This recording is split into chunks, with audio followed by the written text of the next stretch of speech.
Hi everyone, Christina here. Welcome to day 11 of the holiday card series for 2018. Today I have a really fun, clean and simple card for you using a stamp set from Reverse Confetti. There's a little bit of metallic embossing to give it some shine. It's going to look really holiday-esque and festive. Let's get into today's card. I hope you guys enjoy. The stamp set I'm using from Reverse Confetti is called Triangle Trees, and when I first saw this stamp set, my first thought was that there's quite a lot of negative space, like some blank space around and inside the tree designs, that it would be really fun to do some watercoloring and then have the trees on top. So that's the idea for today's card. I'm going to keep it super simple and easy by watercoloring a really large background and then choosing different areas of the background for where the trees will be. So I'm not going to stamp the trees first. Instead, I'm going to do some watercoloring first. The watercolor paints I'm using today are Magello Mission Gold, and if you've been following my videos for any period of time over the last year or two, you know I love these watercolors. They are my go-to paints. I use them all the time. I'll have a couple different variations of how to buy them down in the video description in the supply list. You can buy them separately as tubes and then buy your own palette, or you can buy the set that comes with the palette, and that's the one that I used for about a year and a half, and then I've recently kind of graduated to this larger palette with more paint. So I really loved the smaller palette, but having more space to mix my colors has been invaluable, and I really love it. So the first thing I did when I started this background was I wet my entire piece of watercolor paper with lots and lots of water. And that's going to help as I add these colors on top. It's going to help the colors to move around and blend with one another. So I'm basically only using a couple different colors. I'm just using kind of this blue color and then a green. I did use a couple different colors of green just to get a brighter area and then a more rich green shade. But for the most part, I just used two colors. And I wanted to make sure I had some areas where the white of the watercolor paper was still showing through, and then also areas where the colors were more intense. I want a variety of shades to work with when I stamp my trees.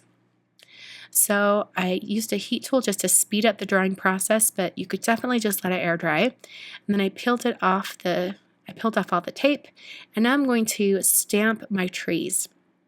So I've selected 3 different trees from the Triangle Trees stamp set, and I'm going to place them all on this and then stamp them all at the same time. Now, if you wanted to get multiple cards out of this one sheet of watercolor paper, you definitely could. You could just keep stamping trees all over it and then mix and match them when it comes to assembling your card. For now, I'm only going to be making one card, so I'm just going to stamp these trees just once. So I'm inking up my trees with Versamark ink, and I've also have that magnet placed right in the center so it's not going to interfere. And then I'm going to stamp these tree stamps twice. And the reason I'm stamping them twice is because of the texture of the watercolor paper.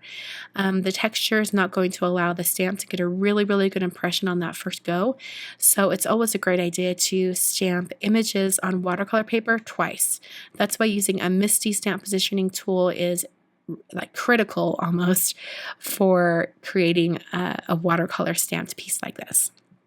So I'm going to coat these tree stamps with some sterling embossing powder from Burgess Monroe. This is a silver embossing powder, and I'm just sprinkling that on, making sure I get every single corner of each of these trees. I want to have a really good stamped impression. This is going to add a lot of shine and metallic finish to my card design. Used my heat tool just to heat set that embossing powder till it was melted. It didn't take very long at all. And then I'm going to take the coordinating die from Reverse Confetti and I'm going to cut these trees out. Now these trees are such a simple shape that you could definitely just use an X-Acto knife or your scissors to cut along the edges of these trees.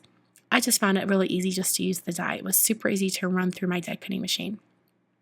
So now I've got some white cardstock in my MISTI tool, and I've cut it down to 4 inches wide by 5 1/4 tall, so it's a little smaller than a card front.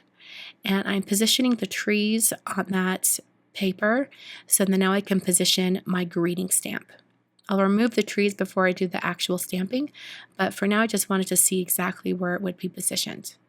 I'm prepping that area with an anti-static powder tool that's going to help me get a really nice, clean, heat embossed image, or in this case, letters and words. I stamped that greeting in Versamark ink. It's the same ink I used on the trees. And then I just dipped my cardstock in that same embossing powder. I'll hit that with my heat tool just till it's smooth and melted. And I also hit the back of the cardstock just to eliminate any of the warping that had occurred. My card base is made out of the same white cardstock that I'm using. This is some Neenah Classic Crest Solar White 110-pound cardstock. And I scored that at 5.5 to create a top folding card. And then I'm going to adhere the stamped piece right on top. And because this stamped piece is just slightly smaller than the finished card size, it's going to have a little bit of a border around the outer edge. It gives it a little bit more of a finished look. To adhere the trees, I'm taking some foam tape and cutting it in half, just so there are some more narrow strips to work with. And then I put the adhesive on the back of the trees, just 2 strips, and I adhered the 2 back trees first so that I could get those on there. And then I'm going to pop up that 3rd tree so that it's on 2 layers of foam adhesive. So I'm first going to add the foam adhesive, just the first layer. And these are the areas that are not overlapping those 2 other trees. And then I'm going to put another layer of foam adhesive right on top. And this is going to allow me to have this 3rd tree be popped up above the other 2, and it's not going to interfere with any of the trees that are already there. So I'll press that on, and then that finishes my card for today. So super easy and simple. I really love this card design. I love cards like this because they're so easy to mass produce. I might actually go back and make a few more of this same card. So on screen, I've got 2 more card videos for you to check out. These are the day 11 cards for 2017 and 2016. They're listed down below. If you want even farther back in the series, that list of links will be down in the video description. Thanks so much for watching today, and I will see you guys on Wednesday for day 12.